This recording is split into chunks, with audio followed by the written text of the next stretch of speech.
ഞെട്ടിച്ചു കളഞ്ഞു. എന്താണ് മുഹീദ്ദീൻ ശൈഖ് പറഞ്ഞത്? ലാ തശ്കു അന്ന ഫീ ഹാലത്തൽ ബരിയ ഇലാ അഹദിൻ മിൻ ഖൽഖില്ലാഹ്.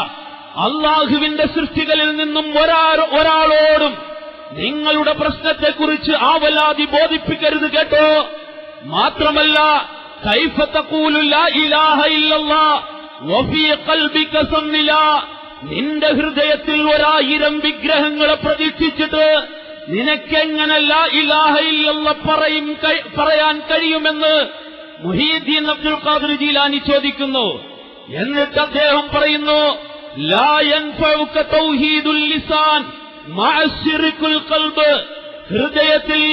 ഹൃദയത്തിൽ ശിർക്ക് ചെയ്യുന്നതിനോടൊപ്പം നാവുകൊണ്ട് തൗഹീദ് പറഞ്ഞാൽ നിനക്കെന്ത് പ്രയോജനമാണുള്ളത്? നിനക്കൊരു പ്രയോജനവുമില്ല കേട്ടോ.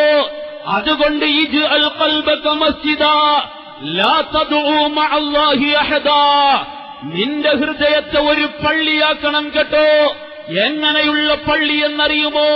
അല്ലാഹുവല്ലാത്ത ഒരു ശക്തിയെയും വിളിച്ചു പ്രാർത്ഥിക്കപ്പെടാത്ത, അല്ലാഹുവിനോടല്ലാതെ ചോദ്യങ്ങൾ ചോദിക്കപ്പെടാത്ത, പ്രാർത്ഥനകൾ അർപ്പിക്കപ്പെടാത്ത, അല്ലാഹുവിനെ മാത്രം വിളിച്ചു ചോദിക്കുന്ന ഒരു പള്ളിയാക്കണം കേട്ടോ എന്ന് മുഹീദ്ദീൻ അബ്ദുൽ ഖാദിർ ജീലാനി റഹ്മത്തുള്ളാഹി അലൈഹി മഹാനവറുകളുടെ സ്വന്തം കൃതിയായ ഫുതൂഹുൽ ഗൈബിൽ എഴുതി വെച്ചപ്പോൾ, ഇത് വായിച്ചപ്പോൾ എന്റെ മനസ്സിൽ പരിവർത്തനങ്ങൾ ഉണ്ടായി.